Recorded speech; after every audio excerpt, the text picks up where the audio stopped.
Hello, ladies and gentlemen. Welcome to the In the Mixer podcast. We start this podcast to share with you our expert opinions about the game we love, football.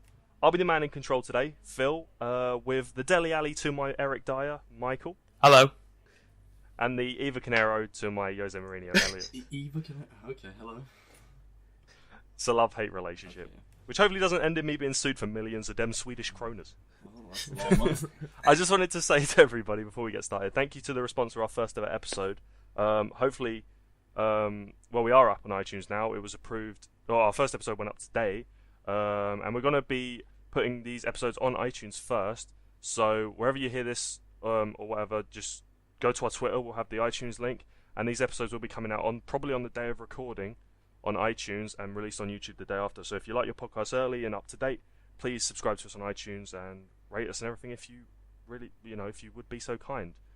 So without any further ado, let's get straight into the action. So we will be breaking down Group C today, and I think we're probably going to start with the favourites to win the group, Germany, I suppose. Yeah, so I think I'm going to start it off with a big point. And I'm going to say I think this could be Germany's worst performance at an international tournament for a while. I'm going to put that out there and say that for a number of reasons, which I'll dive into. Firstly, I'll just address they're 7-2 to win the tournament, so they actually still got good odds. Of course, the last international outing they had, international tournament, was the World Cup, where they were winners with an extra time winner from Mario Götze. So they look good, and they are, by definition, the best team in the world. But I have some doubts over them. They have a lot of injuries, for starters, and the core of their midfield is not what it used to be. So I've got a small quote here from, I think I'm going to try and not make a hash of this name, but it's Urs Siegenthaler, who is the supposed scout for the German national team. And he said that the football game is undergoing a bit of change and we are struggling to keep up. We'll have to develop strategies to cope. And I kind of agree with him. I wouldn't doubt that he'd be wrong, but Germany have always played a dominant style of football where they often hold a high percentage of possession throughout the games, whereas I think football's kind of swinging towards an underdog status at the moment. Teams that are succeeding, like we've had Leicester and Atletico Madrid succeeding, and they're not necessarily teams that control the ball. They don't hold possession, and Germany love to do that. And I think that a lot of teams are going to have learned to cope with teams that like to hold possession. And counter-attacking football is going to be something that's I think it's going to be pretty popular at the Euros. So I think Germany may struggle in that respect. As I mentioned earlier, they've got a lot of injuries. They left Marco Reus out because of fears of him becoming injured. He actually is fit, but not fully fit. And he's obviously been injured a lot this season. And I think the key to Germany doing well at this Euros is if Muller continues his goal-scoring form from the qualifiers. Scoring 9 goals in the qualifiers, I think he's got to take that into the Euros and almost carry Germany through in some respect. They have got Mario Gomez to play up front. Whether he plays all the time or not, I don't really know. But he is a natural goal scorer, and whether they can get the ball into him with likes of Ozil, and I think Draxler will probably start on the other side. Yet to see, but I think we could see some young players come through. But also, I think it's vital that they use the experience of like Khedira and Hervedez. And I think it's also worth mentioning, I don't think Schweinsteiger is going to start.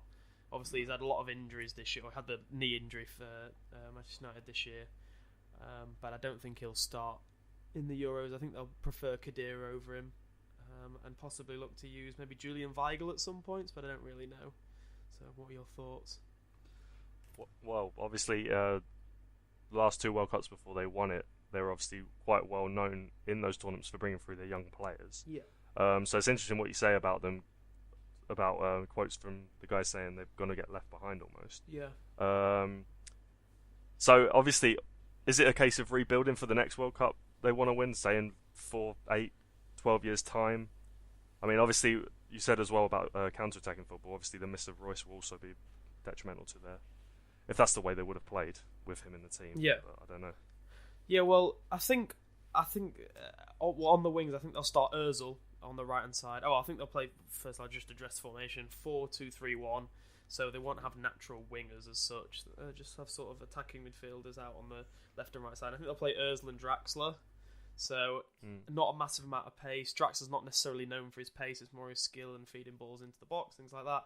And Özil's obviously just known for his excellent passing ability. So that's why I think they've got to use Gomez.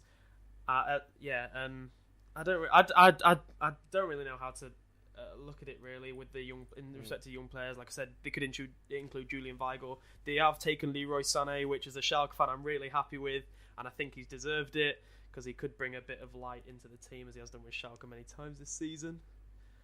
So I think that could be their youth injection. But like you said, rebuilding is probably something they're going to go for because they've just got injuries, and I don't think it's the right time for them to win this. But having said that, Germany always seem to do well at major tournaments. Yeah, it's like it's always a point that they always, whether it's through penalties or whether they always seem to get further than England anyway. But yeah, I mean, obviously they won their group, not particularly convincing. I think they only finished above Poland by 1 point, I think, or whatever it was. Who are also in this group, so that'll be interesting to see how that's changed. And obviously they've been unconvincing in recent friendlies. Yeah, they lost Germany, to England, I'd say. And lost to Slovakia. And I think who did they beat? They only beat someone 2-0 recently. Hungary, yeah. Hungary, it wasn't very... it was a bit flat. But they are the 3-time European Championship winners, so obviously that experience cannot be taken lightly, and, Germany, they've just got a knack of it, haven't they? They really have. Yeah, we were saying that, I know we mentioned young players that they often bring to international tournaments. They do just have players that are experienced in winning things. Like if you look at their back line and the goalkeeper, they have Neuer, Benny Hervedez, Boateng, Hummels, and I think Hector will probably start, but that's besides the point. Those three obviously massively experienced, winning for Germany. Kroos and Muller as well as Khedira.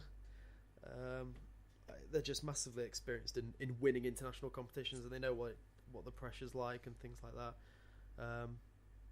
But like I said, I do have some doubts, especially with, like you mentioned, recent friendlies. They also lost to France in a friendly, who I think could. Well, we agreed that France will probably make it to the final in the last podcast. So whether that reflects what could go on at the Euros, and even Ireland beat them in the qualifiers.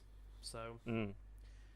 I know it was a great story for Ireland to try and get to the Euros and whatever, but one thing I've always loved about the German national team is that Love is doing such a good job in creating a balance in the squad. He brings the best central midfielders that the attacking midfielders don't really have to track back to make it work. Because Özil and Muller and stuff, they're not really they got a great work rate, at least Muller. I'm not really sure about Özil, but Khedira and probably Kroos are going to start in the midfield. Yeah, that's what I'd imagine. Yeah, in the midfield. They're so good on the ball that they bring a composure to the team, and will bring Germany that kind of the composure they need to actually succeed. I think they're going to do better than you're saying, because they've got at least Neuer in goal. He's the best goalkeeper in the world. You couldn't agree more. And Muller is just a prolific goal scorer, same as Mario Gomez. Even after his horrible years in Fiorentina, he's come to the Besiktas now, and he's got 25 goals this season. Yeah, he was the top scorer in Turkey last year. I think is he still at Fiorentina? No, he's Besiktas. Yeah, is it all done? And he was the top scorer in Turkey, and pretty much carried Besiktas to winning the title. So, but what do you think that the confidence is there to actually start a player like Mario Gomez in a tournament like this when you've got Muller? It's so easy to just play Muller up front. Well, I don't think they'll because Mario Gomez arguably isn't world class anymore. I don't think they necessarily start Muller up front. I don't feel like it's his position. No. Yeah, I feel. It may not be his position, but is it the best position for the team? Sorry. I feel that if they weren't going to play Gomez, I feel that they'd maybe play Goetze up front Yeah. I mean, Götze has played a couple of times when he's made it into the Bayern Munich team up front. And I think they'd still just play Muller in behind because I think that's where Muller plays best. Yeah, and So- that allows him to move around like in the attacking midfield positions and help Yeah. out Khedira and Cruz. Like, Yeah, so exactly. I mean, he's got that work rate that he can track back, even though we were saying that Khedira and Cruz often relieve the pressure on the attacking Exactly. midfielders.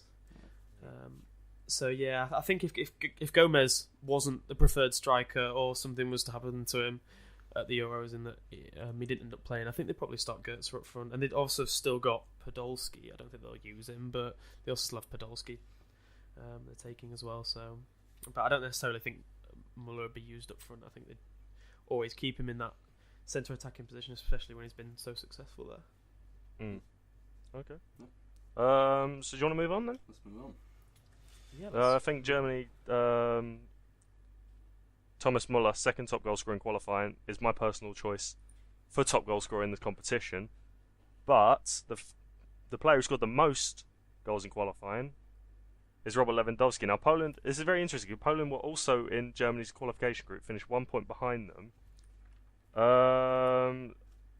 I mean, are they? I mean, personally, I think they're very big, very dark horses, and I mean, you could say they're arguably a one-man team. Well, not one-man team is such a harsh term here, but Lewandowski is definitely the only world-class player in that squad. He is definitely a cut above.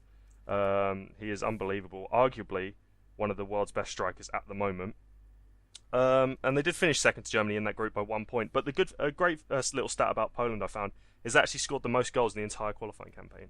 I think it was 33, and their goal difference was only second to England. So there are goals in this team, and I mean, with the current state of defenses in world football, I mean, Poland are gonna. I mean, a team that scores goals is going to go far in any competition, in my opinion. And they've had a good run into the Euros as well. I think they've won all their friendlies, bar the recent one against Holland. I think they lost that 2-1. So they have got a very good run of form into this competition. There's a couple of other players. I think Błaszczykowski, I'm not sure who he plays for now. He definitely played for Dortmund. I think he might be like Fiorentina or something. Yeah. And Milik as well. He's had a good season at Ajax. But it's definitely going to be centred around Robert Lewandowski, and this team is pretty much, that's all they're going to be doing is scoring goals, and I'm not sure how much defending is going to go on in Poland, because I mean their strength is that striker, and I think they'd be foolish not to play around him and go for goals in this competition. I think it's a bit controversial saying that Lewandowski is the only world class player, because you got a Europa League winner. I'm talking about cut above, like world class, like. Because I think after all the things I've seen from Krychowiak this season in Sevilla, he's been a really standout player for them, and winning the Europa League and challenging for the top spots in the La Liga.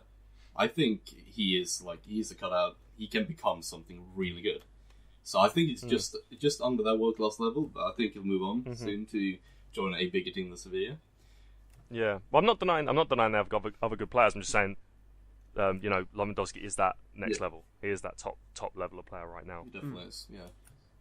But It's definitely what they want to play around. I think you mentioned it in maybe a weakness. It's because it's almost a weakness that they're a one-man team. They almost seem like they know how to play around Lewandowski, though. Like you said, they were their top scorers. They know how to use Lewandowski, which often cannot happen in like club football and sometimes in national teams, where they don't know how to play around that one world class player, maybe. And they obviously know how to do it. Scoring so many goals, like you said, the defense is a bit of a doubt. They conceded quite a lot of goals through the qualifying. I think they were always conceding at least one a game. Well, the defense isn't bad, but it's not. No, I know, but I think they could amazing. be exposed. Like I think they've conceded 2 to Iceland and a couple to Ireland as well and Scotland. But I think they know how to play around it, which I think is probably going to be good for them. And they score lots of goals. They can probably do okay in the group. Okay. Yeah, I think definite dark horses. Ukraine then.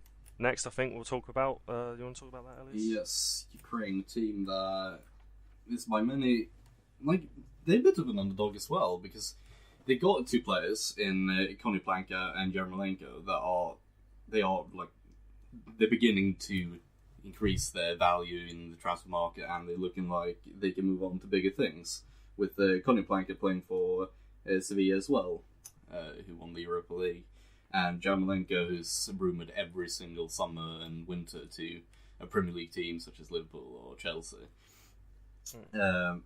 But in a whole, the team they could use some bigger players. Because the defense is decent. Like they got a defense mainly like staged around Shakhtar players as the Ukrainian, like the biggest team in Ukraine, with Rakitsky and Sevchuk as the main stars there. But one thing that Ukraine could do in this group is to what's it called? Create some upsets against Poland. Okay. I think they can take 3 points off Poland because of just the Yarmolenko's like star status. Because he is such a confident player. Every time I watched him, he's not afraid to do anything by himself, and he really creates opportunities for his teammates. The midfield's they're getting a bit old. Like they brought what's it called, Timoshek, but he's not really a world-class player anymore. He's been voted the country's best footballer of all time, which is something.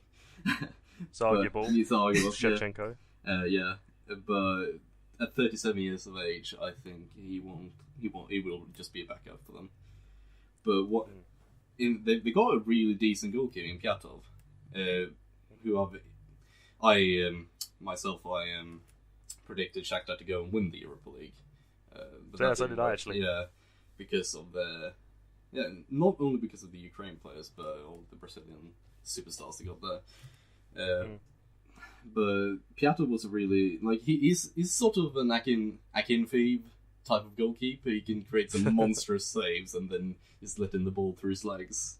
Yeah, the lapse in concentration. Yeah, but I think Ukraine can have a chance to progress in this group if they just get 3 points of Poland. But it's same as Germany. They play 4-2-3-1, maybe a 4-4-2 if they put Yarmolenko up front.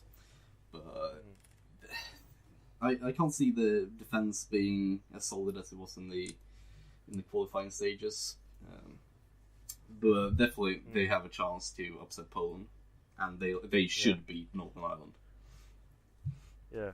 A little stat from this one as well is Ukraine and Poland obviously hosted the last Euros together, 2012. And interestingly, this is the first time Ukraine have actually qualified through the group stage. Obviously, they played in the last one because they were hosts. This is the first time they've actually qualified. So obviously, this is a good Ukraine team through the years. They only conceded 4 goals in the groups in the qualifying. So it's not like they've got an awful defence. But that striker position is one that I think they'll be really fretting.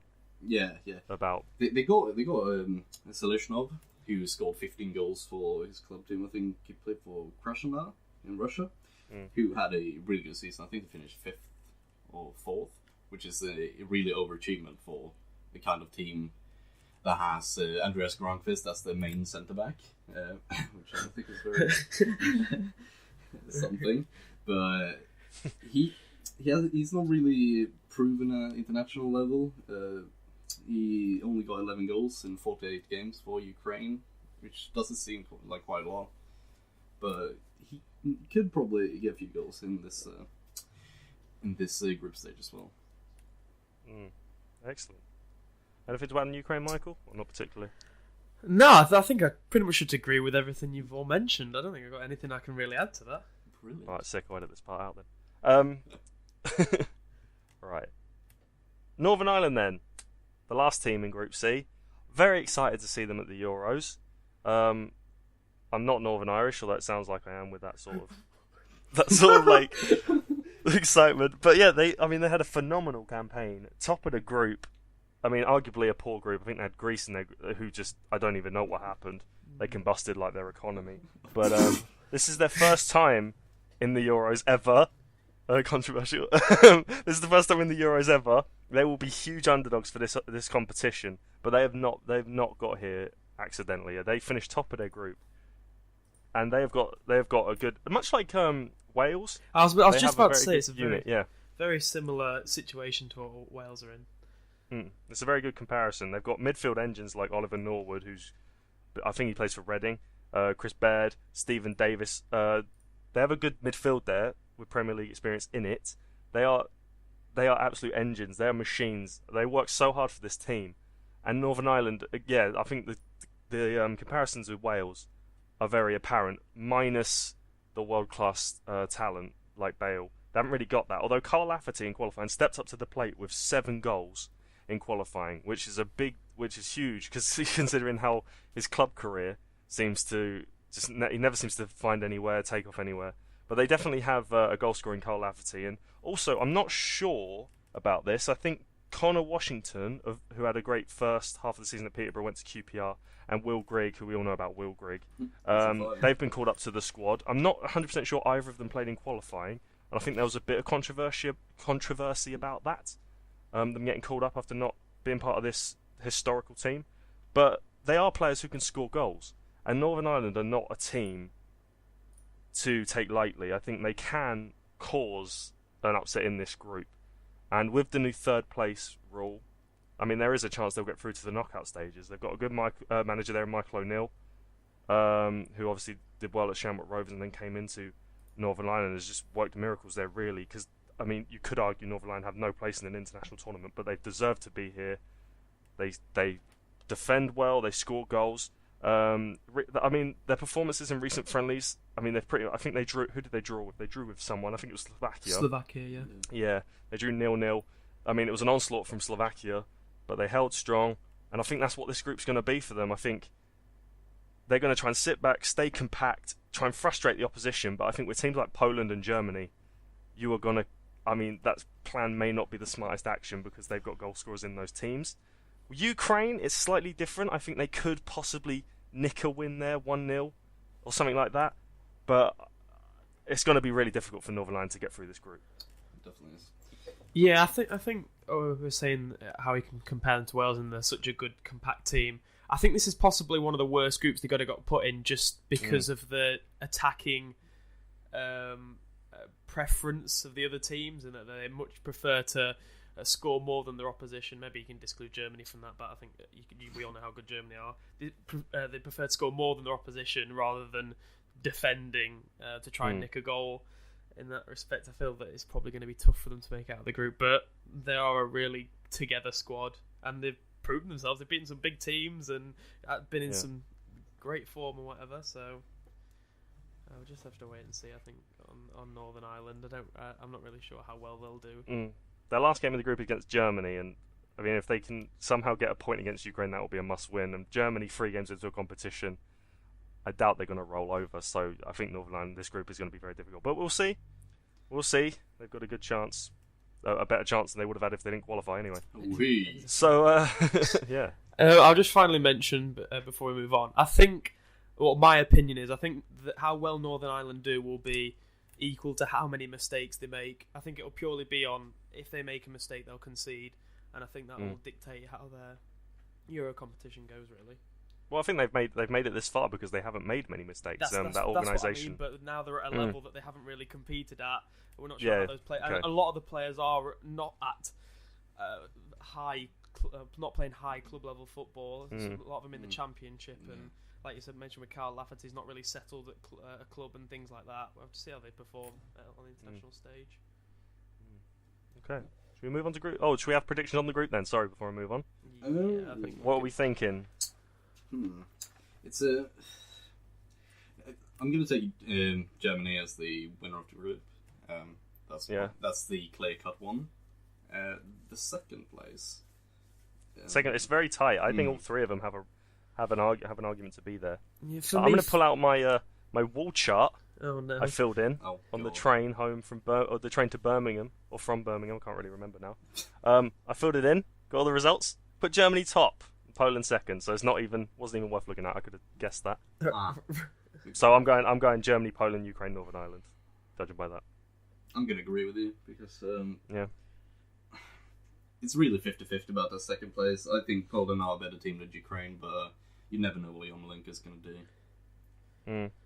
Yeah, I think first and fourth place are pretty much decided in Germany, and and Northern Ireland for me. And I'd swing towards saying that Poland are the better team, so I'd have to put them second. But like you said, it really is. I wouldn't say quite 50-50. I'd say it's more 60-40, but it is really close. Yeah. It is really close as to who's going to come. Well, Poland, Ukraine is actually on the last day of the group, so that could be a big one. That's interesting. That could be a big game there. So Group D, I think we'll move on to them. Yeah. Group D contains Spain, Czech Republic, Croatia, and Turkey. This is a very, very strong group. I think you'd agree, right? Yeah, especially with the Turkish upcoming stars in a few strikers. Well, they've shown against England that they can Exactly. hang with the best of them. Oh, the best of them. If that's how you'd like to refer to it, yeah. Yeah. So Turkey. Should we go on about Turkey first? Go on. Let's go Turkey first then. Okay, so Turkey settled into their qualifiers. They had a bit of a bad start in that they lost the first two games, but they settled in. So I want to say settled. I think that's probably the appropriate word. But they still didn't have an amazing campaign. Obviously, they were the highest placed third place team. So they got through like that. But they did qualify over the Netherlands. Obviously, aren't here. But like I said, they had 3-0 loss to Iceland. They lost to Czech Republic, who were also in this group in the qualifiers. They drew to Latvia, but this was quite early on. This is almost 2 years ago now when those games took place. So I think they're in good form going into the Euros. And like you said, they did play England recently, and I think did they lose 2-1 to England? 2-1, I think it was. Yeah. But they definitely proved that they were not a pushover at all, and they have got quite a few big individuals in their team now. We've got Arda Turan and Kaninoglu. Obviously, going to cause a lot of problems and massive threat going forward. And I think they've got a really strong defence as well. I know they haven't taken Omar Toprak, but I don't think that'll be a massive problem. But I think Turkey are a solid team. I think they really are solid. Yeah.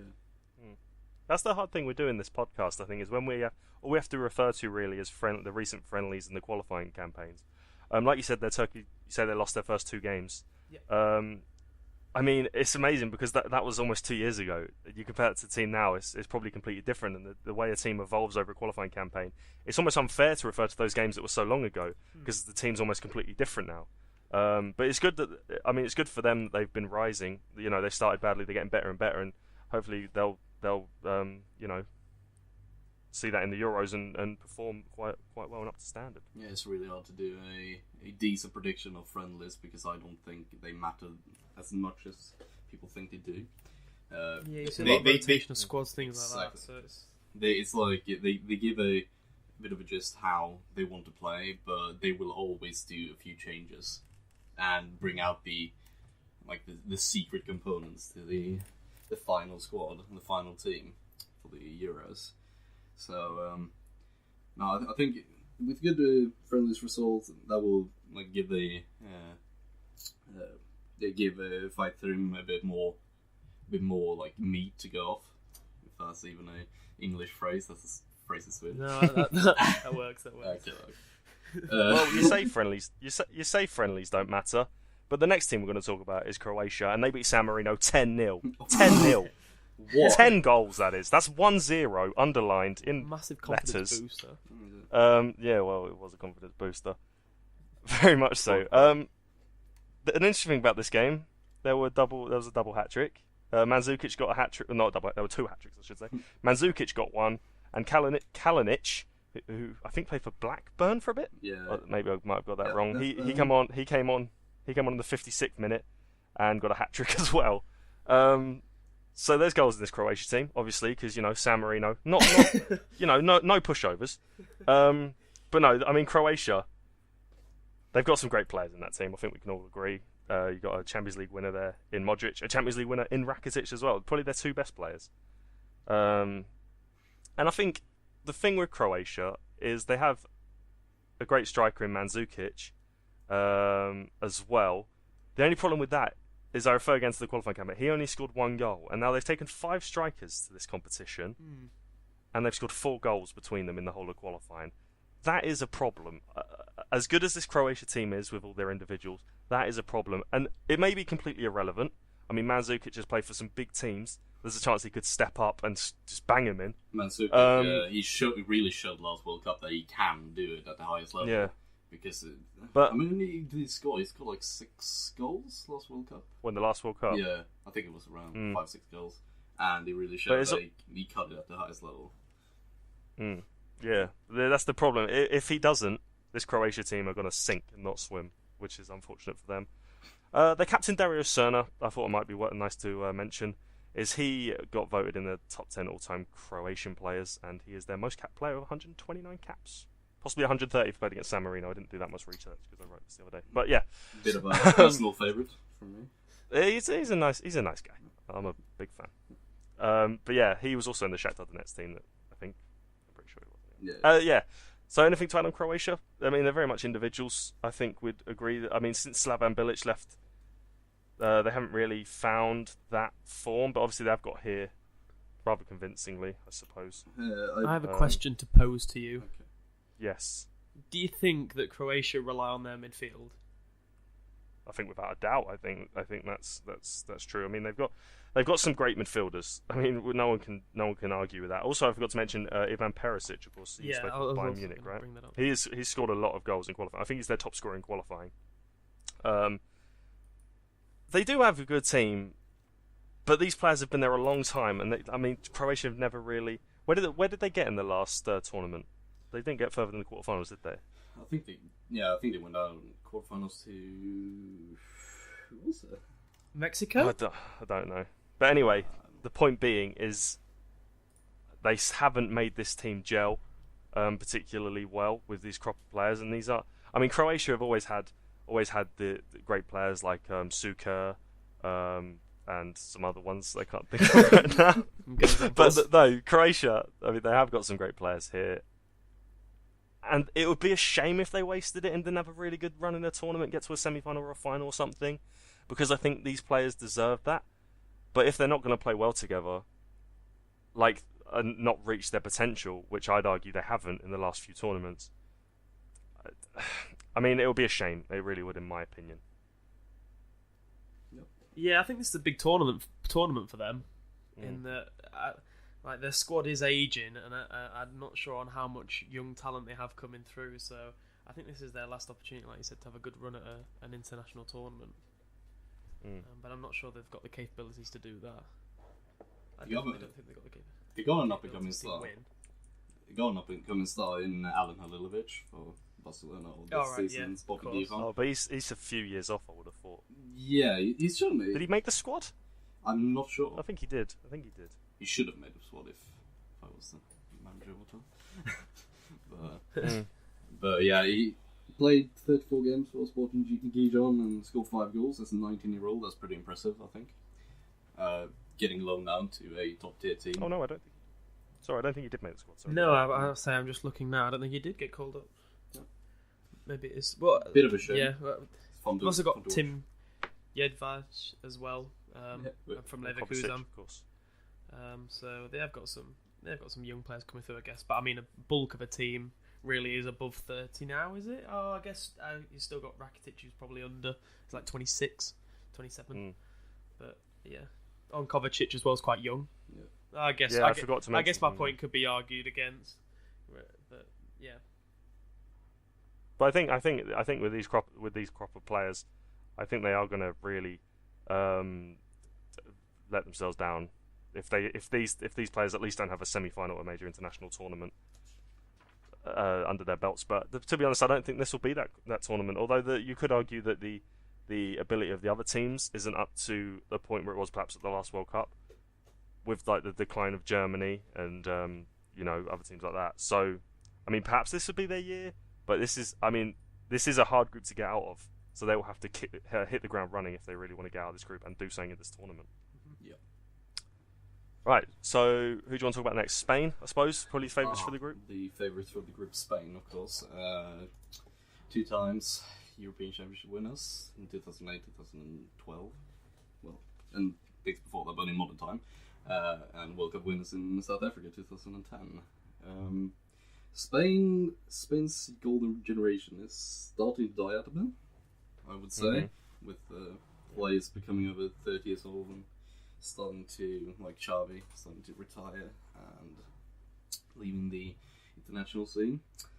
But I think the future is pretty bright. They've got some great players in Saul for Atletico Madrid, Inaki Williams for Athletic Bilbao, Paco Alcacer for Valencia. Did he make the squad? I'm not sure if I don't think he did. I think he's injured, something like that. I don't think any Valencia players made the squad. Yeah, and they only lost one game in the qualifying stages against Slovakia. I think it was 2-1. And finished with a goal difference of 20, scoring 23 goals and only letting in 3, of course. But I think Spain, they are stronger. Like they don't get stronger every year, but I think they're still only on a high point because they got a great striker in Morata, and also Aduriz, who's he's a bit older now, like he's 35. He's had a fantastic season. He's scored 36 goals and 10 assists in every competition, like this year, which is just ridiculous for a 35-year-old to accomplish. I mean, he's obviously not in there for the future, but he is definitely there for the now. And this is, I mean, he's never really had a run at the international stage, has he? Really? But this is going to be his last and best opportunity to make a name for himself at the international level. Yeah, the interesting thing about Spain is how Del Bosque will actually like field the team, because there are a few positions that you can argue about the position, about the players that are going to play there, especially if he's going to play Morata up front, because he's not really proven in Spain, like in international tournaments, only scoring 1 goal in 8 games. The same with Aduriz. They haven't really got that striker like David Villa or Fernando Torres, who were like the real international games winners. But saying that, they still got some great midfielders, like in Iniesta, who will definitely start for them. But beside him, if he plays in the 2-man midfield in a 4-2-3-1, it's probably going to be Busquets, because he's a given starter in that team. So Busquets, Iniesta. If Iniesta doesn't play there, he's going to play behind the striker, who's Morata or Aduriz.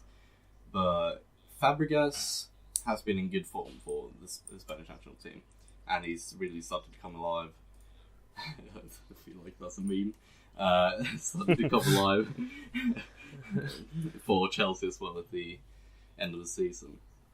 But at the wingers or the wide attacking midfielders, it's really hard for Del Bosque to choose, because we got Nolito, we got Koke, you can play there, Pedro, Thiago. You can pick and choose however you want to. Mm-hmm. David Silva as well. David Silva, yeah, he was included as well, but I'm not sure if he's 100% yet. Okay. He went out injured for City, didn't he? Yeah. At the end of the season. But the defense is also a thing of a discussion.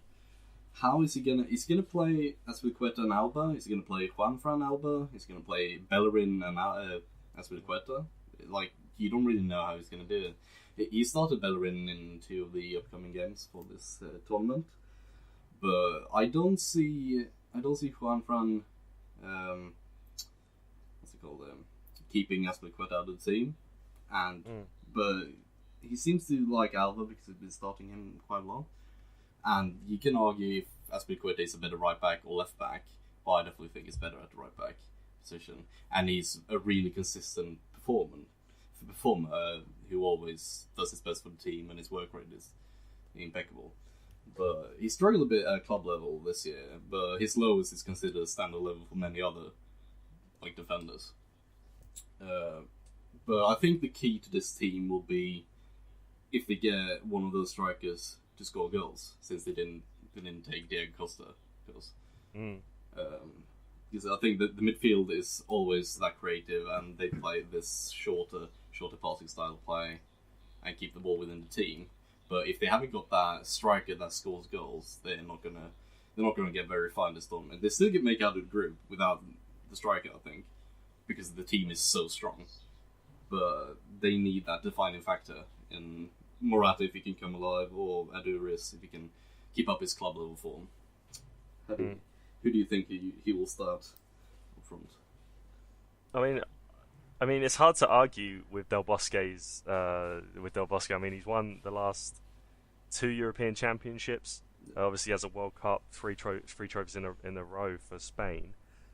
I mean, personally, I'd like to see Aduriz play because I actually quite like him, and it's quite nice that that he's getting a run out at 35. But as quickly to your point about the golden age being over, there's quite a few players in here. I'm going to read out a couple of players with their ages. All these players have under 10 caps. I'm going to read out their ages.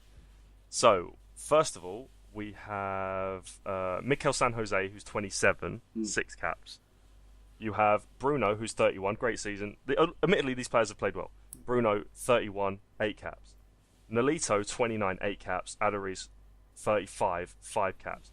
This does scream of desperation slightly. Yeah. I mean, would you agree with that? I kind of agree. But what I'm saying is that the players aren't there. The point I'm making is the players aren't there that work. Like before, he would have had his 23, Barcelona, Real Madrid, whatever, and now he's definitely had to shake it up a lot. Yeah, because it seems like of the players retiring, and have those voids been filled successfully? And I personally, I don't think they have to the point where they'll win a championship. No. But you know, you see what I'm saying. I'm not discrediting those players. I'm not saying they don't deserve to be there. I'm saying that they're not at the level of Xavi, Villa, you know, those players that were in there before. Yeah, I think it's almost like short-term solution to the problem that's been coming around for a while.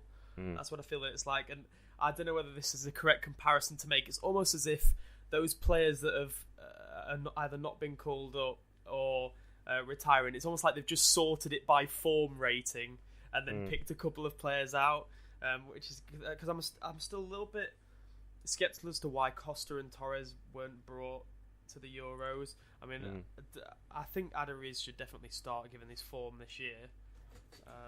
Especially because they only got two clear-cut strikers.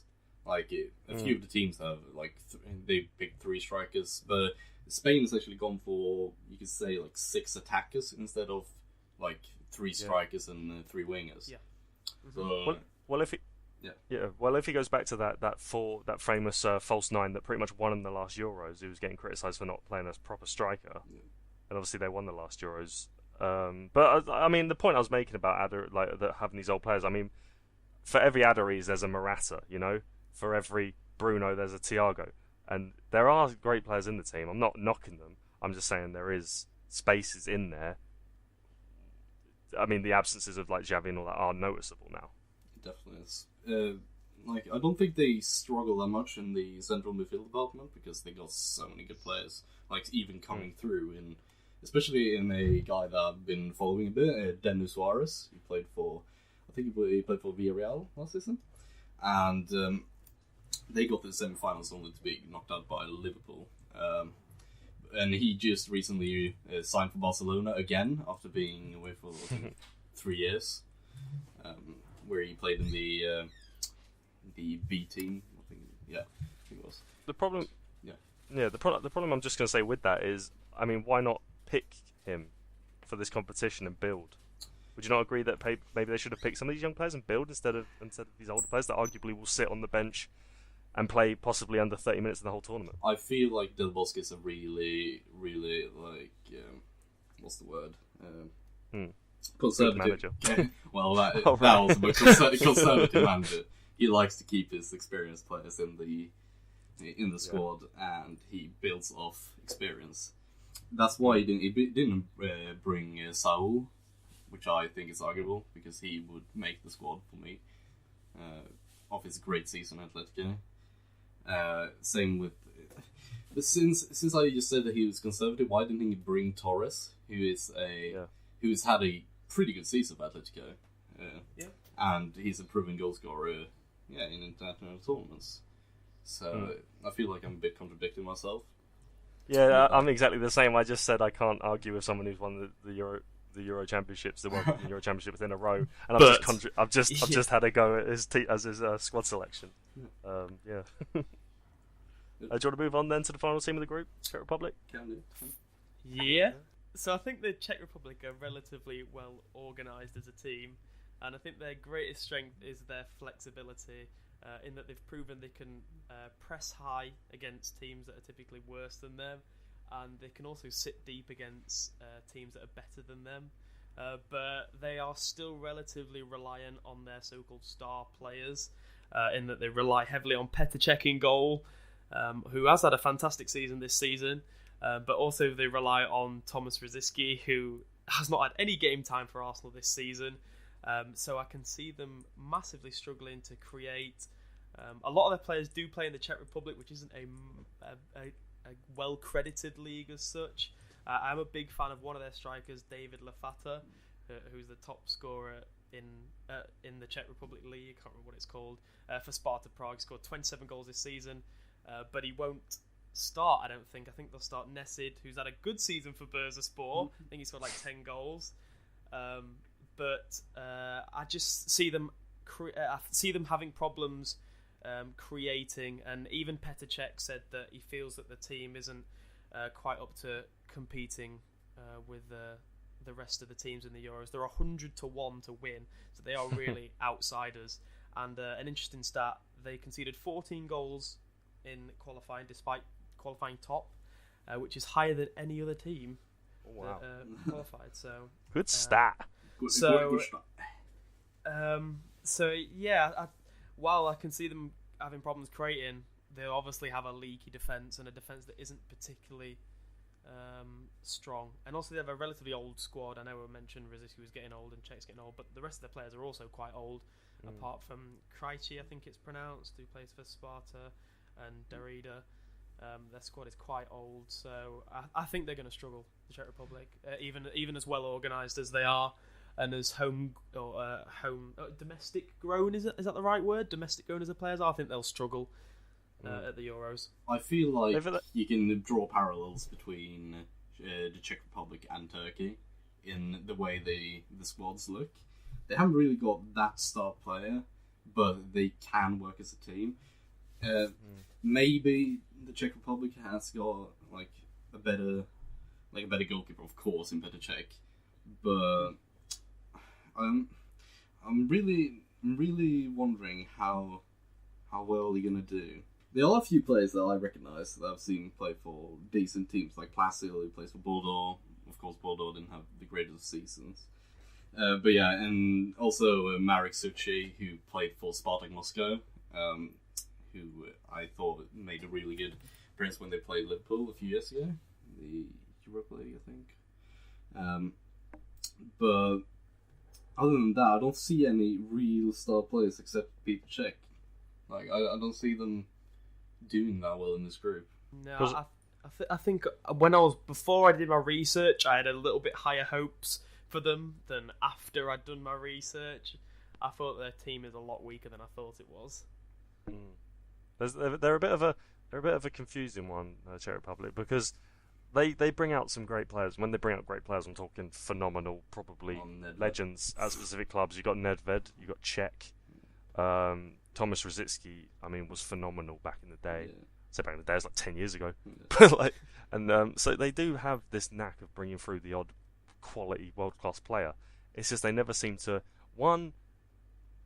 especially recently, they never seem to develop around that, build a team around that player, nor to play just do well, and just I don't know what it is with them. They strike me as a really good team all the time. Whenever I see Czech Republic, I'm always like, oh, they're a great team. Czech Republic are great, but they've never ever really done anything, especially recently, like recent years. I mean, they're a very deceptive team. It's strange. It's a really hard team to predict what they're gonna do because of their lack in star players. So yeah, and if you look at their recent friendlies, they lost to Scotland, then drew to Sweden, beat Malta 6-0, beat Russia, then lost to Korea. So you Wait! You say 6-0? 6-0 Malta. to Malta. Yeah, I don't mean that as a massive positive. I just mean that they seem to be inconsistent. So we can't even judge off their friendlies how well they're really going to do. But I guess if you go off the qualifying, they qualified top, so in a poor group. But it was a very poor group. You had an underperforming Holland side in that group. Yeah. You had an Iceland team taking points off everyone. I mean, they're taking points off everyone. They obviously qualified second, and you have Turkey, who are the best team. Like we said earlier, the best team, the best third place team, so they didn't have to actually play playoffs. So it's obviously a very tight group, but it was almost like it was almost two halves, like almost Scotland. It was like top half all went through, bottom half. It was just completely different. It was like two different groups. It was very, very strange. Yeah. That group, definitely the surprise group of the qualifying. So what are our predictions for this group then? I would say Spain top, Croatia second, Turkey third, and Czech Republic last. Yeah, I think I'd probably swing to agree with that. I think definitely Spain top and Czech Republic going to finish last. Again, it could be a bit of a 50-50 for second place, but I think Croatia are the better team, and I think Croatia will finish second over Turkey. Well, let's just pull out the unnamed newspaper of destiny, and it's exactly the same. Yeah. So Spain, Croatia, Turkey, Czech Republic looks like we all agree on that one. So in this episode, who do you think is going to go the furthest out of those two groups that we've spoken about today? Ooh, it's hard, but it's between Spain and Germany. It's really hard to call, actually, because I like the new players that Spain has brought in, but I also like the way that Germany play football. But I think if the Del can get out Pedro's form in both the friendlies before this Euro and at the end of the Chelsea season, I think he could become one of the top scorers of this tournament with his speed and creativity.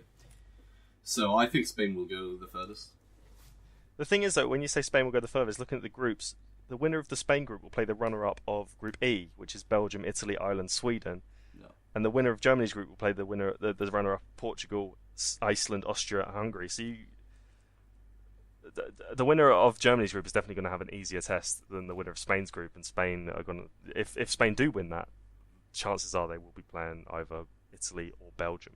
But we'll get to that group in the next episode. So one final question, gentlemen. As there is transfer rumours flying around everywhere, who do you think in this European Championships, and I didn't prep you for this and I probably should have. Oh no. Who do you think is going to firstly play well and therefore get a massive... This is a very convoluted question. Who do you think is going to play well, get a massive transfer off the Euros, and then flop? Oh god, that was the turn. I didn't really... Okay. Of the four groups we covered, or of every single... every single... Even the ones we haven't covered yet, if you want. So after that rather convoluted question, with many diversions of which way I can go, Michael, who have you gone for?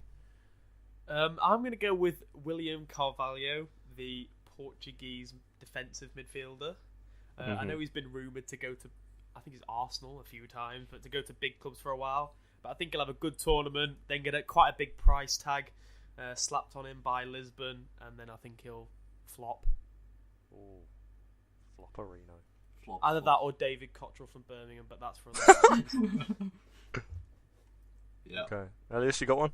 Fabian Schär for Switzerland. A centre-back that has his good moments, and I think he can have a good Euros. He's a really goal-scoring centre-back, but he's been rumoured to go to Liverpool and Everton, clubs like that, after having a pretty decent Hoffenheim season. But I think he'll go for £20 million and just flop down the toilet. Snap. Well, I've gone for Andrei Yarmolenko, just for the simple fact that he probably will have it, because like we were saying earlier, he plays brilliantly for Ukraine. He'll probably have a great tournament, and there are a couple of clubs flocking around him as we speak. Well, not as we speak. That'd be a bit strange. They're probably all on holiday. But But yeah, he's been rumoured a lot, and I imagine he'll have a good competition, get a couple of goals, even if they don't get out the groups. Ukraine, but yeah, I mean, he could easily fetch a £30 million fee if he has a good Euros, and then it'll probably be a Premier League club he comes to, like I don't know, someone like Manchester United or Chelsea, maybe, or Liverpool or something like that. I don't know. It's one of those Europa League teams, and yeah, it'll probably flop because Ukrainians don't tend to do well in this division in the Premier League. I mean, just look at Shevchenko as the main argument for that one. So that's my pick. So we will check back with those ones in a year and see how those predictions went up. But yeah, so of course we could be completely wrong as we don't know much about football. But yeah, so I think that's all we're going to talk about for today. Anything you want to add, gentlemen? Not really. No, I think we're good. Thick. So yeah, follow us on Twitter at In The Mixer Show, and yeah, if you want to email any messages, email inthemixerpodcast@gmail.com. And we're on iTunes now, so if you could rate us on iTunes, that'd be great. And if you do watch on YouTube, we appreciate that. If you could like it on YouTube and then go over to iTunes and 5-star rate that as well, that'd be great also. That's not too greedy to ask. All links will be in the description of both YouTube and iTunes. And Android users, we will try and find a way to get this podcast on Android. That's going to be quite hard at the moment because we're quite a new podcast, but we'll work it out. And yeah, so thank you guys very much for listening. I've been your host, Phil. Say goodbye, Michael and Elias. Bye. Thanks for listening. Well, Greg, so funny. Yeah, bye. No, you know what? No, you can't say goodbye now. You've ruined it. Right. See you later, gentlemen and ladies and gentlemen, children. Bye.